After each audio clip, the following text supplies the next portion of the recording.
peyvəndlə qarşısı alına bilən xərçəng xəstəlikləri. Buyurun. Hörmətli professorlar heyəti, mən də salamlayıram.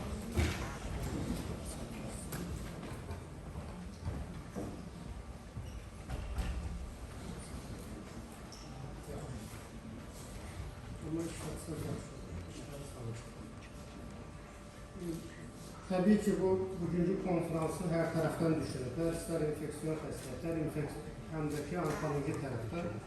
Bildiyiniz kimi, onkoloji xəstəliklərin statistikası gün-gündən artır və son il 2022-ci ildə Dünya Səhiyyə Təşkilatı və Qlobal Kanser datasına görə 20 milyon yeni xəstələnmə, 10 milyona yaxın isə ölüm qeydə alındı. Və bugün də onkoloji xəstəliklərin bəlli bir faizin əmələ gəlməsində infeksiyon xəstəliklər önəmli rol oynayır. Burada slayda əgər baxarsaq, yenə də 2022-nin əlavəsi ilə götürülmüş bir slaytdır.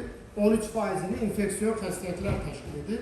Əsasında da helikobakteriya pylori, ikinci sırada HPV, üçüncü sırada hepatit B və s.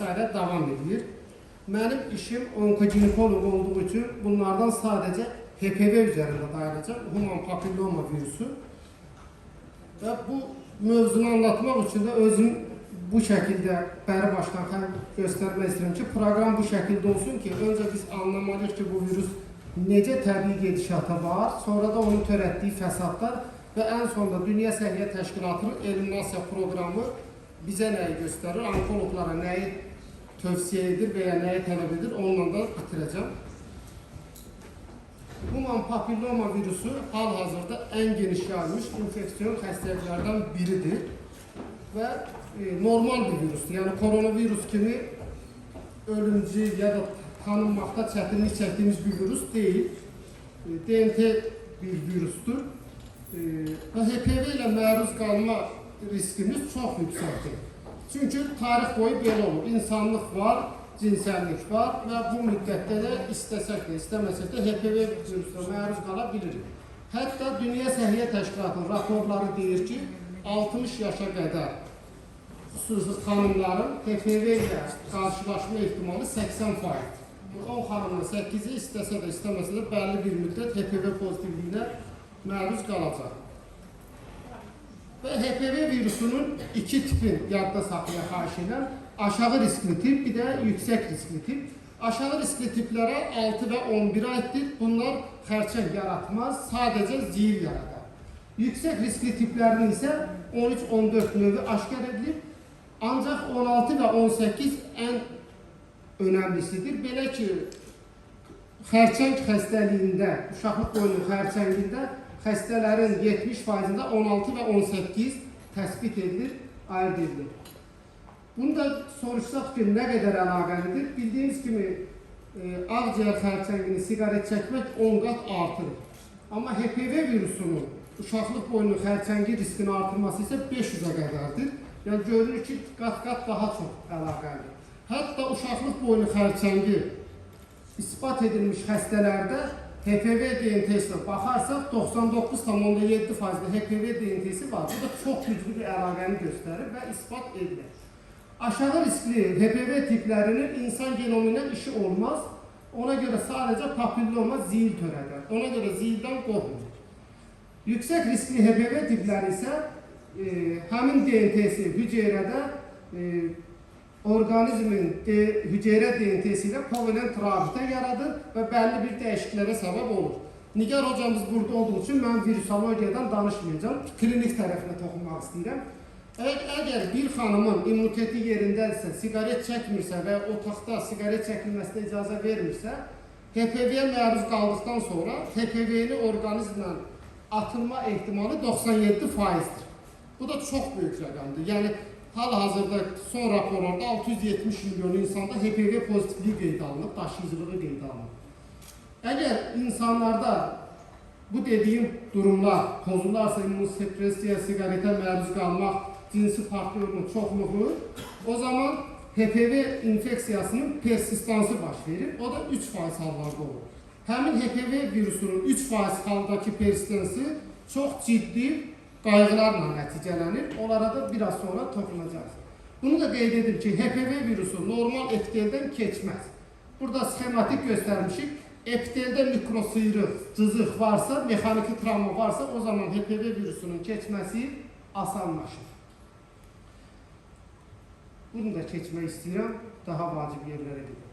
Zillərə gəldiyimizdə az öncə demişdik, 6-cı və 11-ci tiplər zillər törədir. Klinik zillərin bütün cinsi aktiv həyatı olan insanlarda görülmə ehtimalı 1%-dir və hər birimiz yaşam boyu 10-15% ehtimalla da buna yaxalana bilərik. Zilin ən pis nifrət oyadan tərəfi isə odur ki, təkrar edir. Nə qədər cərrahi, medikal müalicə etsək də, hətta 78%-ə qədər təkrar edir. Biz yandırırıq, təzədən çıxır. Biz yandırırıq, təzədən çıxır. Və genital estetik çox kobud pozur. Və bu da qadının beyninə bir yük gətirir. Və virusun az öncə söylədiyim üzərinə sürətli keçirəm. Virusun bu cür epiteldə uzun müddət qalır. Nə vaxt ki, cinsi kontakt, qaşıma və ya digər münasibətlərdə mikrosıyrıqlardan hüceyrənin içərisinə daxil ola bilir. Daxil olduqda DNT bir-birlə kovalent rabitə yaradır və Y6 və Y7 dediyimiz erkən proteinləri var bu virusun. Həmin proteinlər də P53 mutasiyasını və retinoblastom genini degradasiya edir, funksiyasını pozur. Belə olanda da S fazası stimulasiya olur, hüceyrə bölünməsi, mitoz artır. Mitoz artdıkça da bildiyiniz kimi hüceyrə sayı artır və hüceyrə sayının artması da bizim həmişə sevmədiyimiz bir işdir, gətirir uşaqlıq boyunun preinvaziv patologiyaları. Yəqin ki, eşitmişsiniz, Papsimirdə xanımlar tez-tez gəlir. Askus, Lesil, Haysil, Cin1, Cin2, Cin3. Bunlar çox-çox insanı tükəndirən bir patologiyadır. Bir şəkildə qadının orqanizmdən bunu tam çıxarmaq olmur. Zillərdən sonra ən çox narahat edən bizi bu uşaqlıq boyunun preinvaziv patologiyalardır. Hətta uşaqlıq boyunun bu cür patologiyaları hər il 10 milyon insanda qeydə alınır. 10 milyon insanı bu patologiya ilə xroniki şəkildə nəzarətə alınır. Üçüncü problem isə uşaqlıq boyunun xərçəngidir. Ən vacibi budur.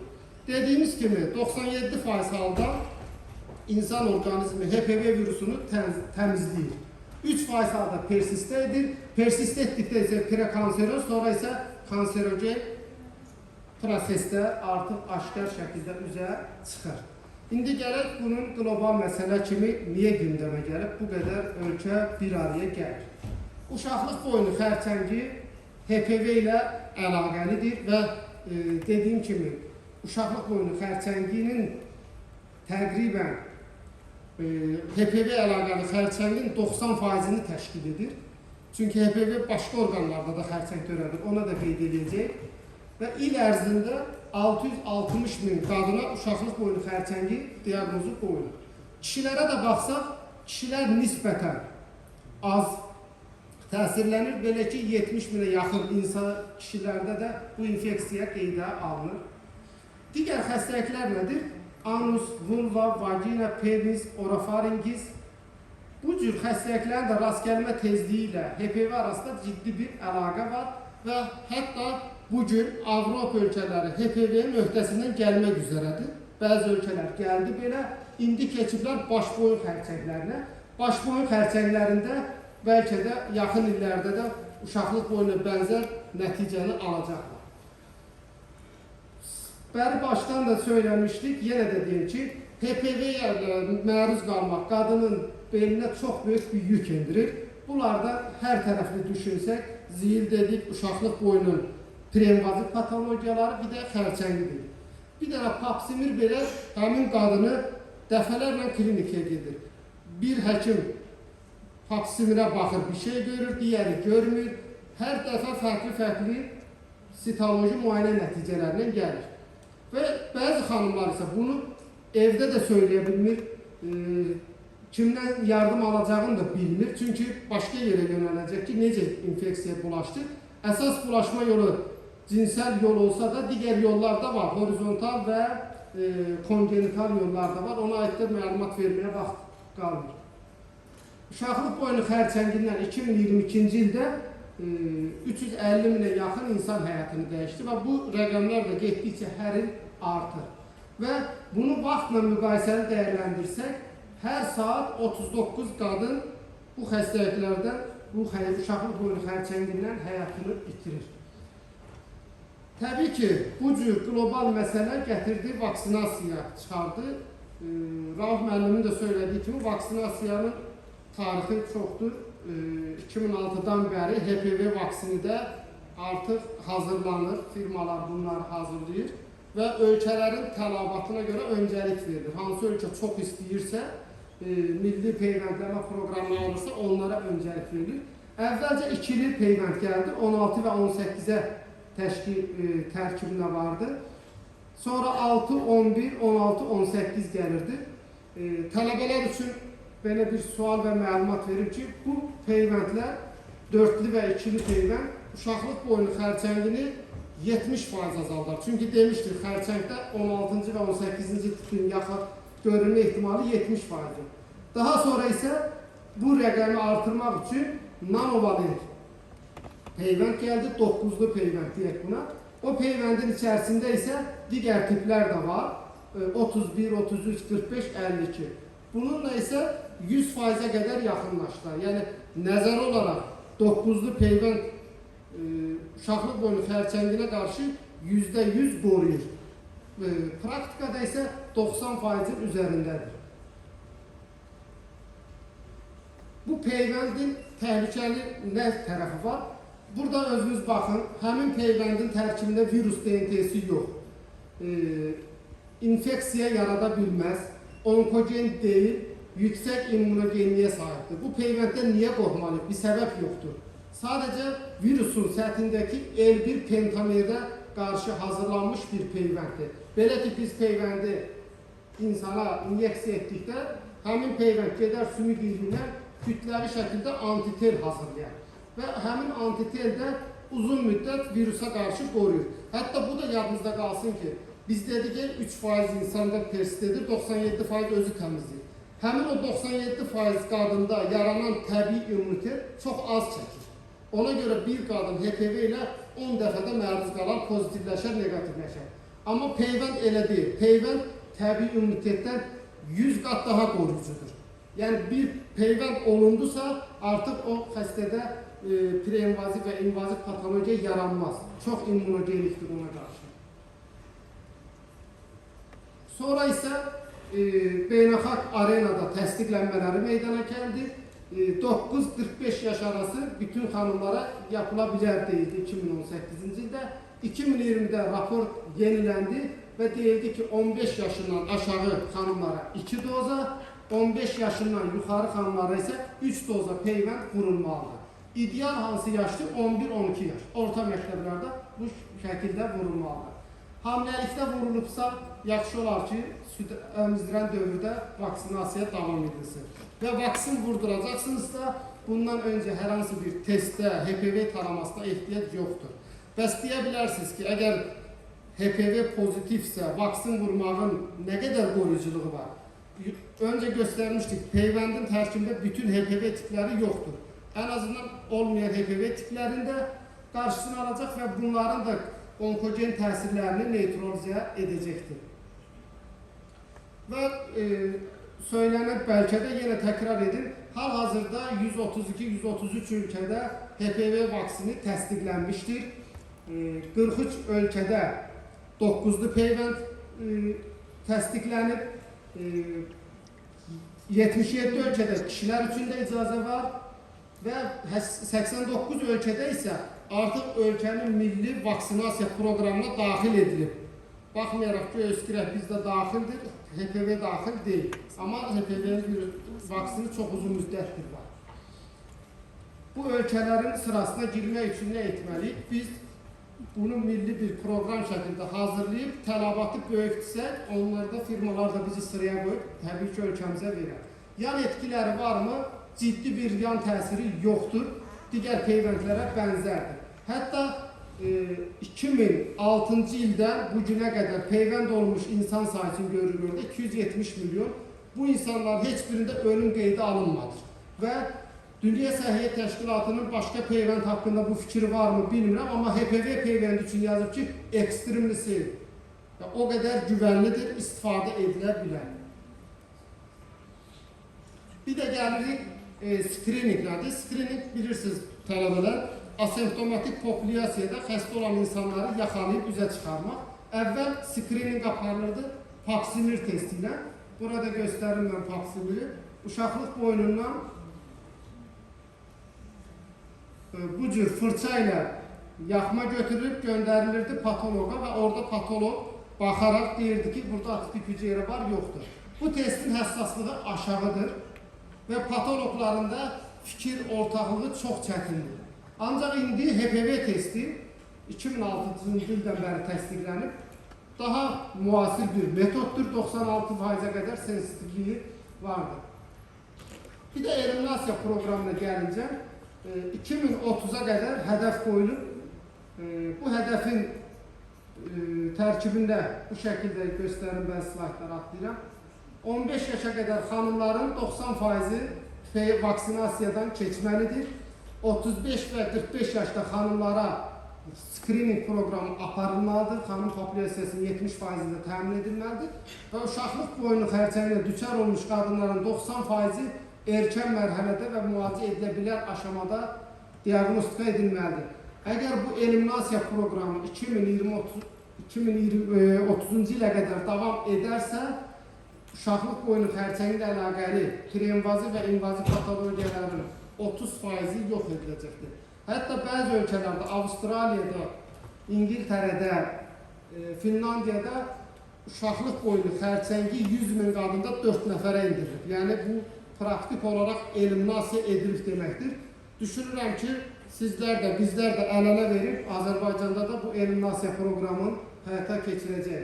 Keçirməzsək nə olur? Öz təcrübəmizdən bir əməliyyatdır. Uşaqlıq boynu xərçəngi 33 yaşında xanımdır. Bizim əməliyyatdan bir görüntü, bir dəqiqəlik videoda qoşqaracağım icazənizlə göstərək. Və bu xəstənin təəssüf ki, əməliyyatdan sonraki patoloji raporu da əlimizə gəlib hazırda 3C mərhələdədir. 3C mərhələ kifayət qədər gecikmiş mərhələdir. Bu xəstədə kimyəvi terapiya, radioterapiya da aparılacaq. Ona baxmayaraq proqnoz pisdir. Dünya Səhiyyə Təşkilatının prezidentinin də tövsiyəsi odur ki, bu cür xəstəliklərin screeningi önlənməsi daha ucuz başa gəlir, nəinki onun müalicəsi. Və ən son kafedramızda akademik Əhliman Əmraslanovun rəhbərliyi altında 3 kitab çapdan çıxara bilmişik. Bunlardan bir uşaqlığın bədxassər işləri, ikincisi yumurtalığın bədxassər işləri, üçüncüsü isə ginekoloji onkologiya kitabıdır. İkisi dərs vəsaiti, biri isə monografiyadır. İnanıram ki, dəyərli rektorumuz və prorektorlarımızın icazəsi ilə gələn ildə biz dərslik çapdan çıxaracağız. Diqqətiniz üçün təşəkkür edirəm.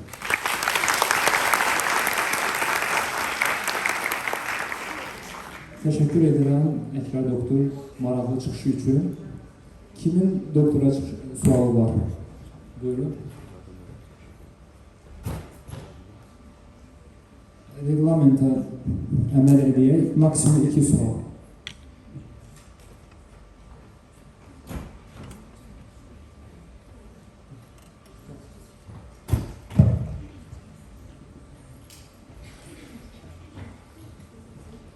Təşəkkür edirik çox maraqlı prezentasiyaya görə. Neçə ölkədə tətbiq olunubdur və təqvimə əlavə olunur, dövlət təqvimə? Milli proqram kimi 89, amma 143 ölkədə, yəni ödənişlidə hazırda bizdə də ödənişdən ala bilir. O şəkildə registrasiyadan keçib, ölkəyə buraxılır və istifadə edilir. Təşəkkür edirəm. Başqa kiminlə sualı var? Əgər sual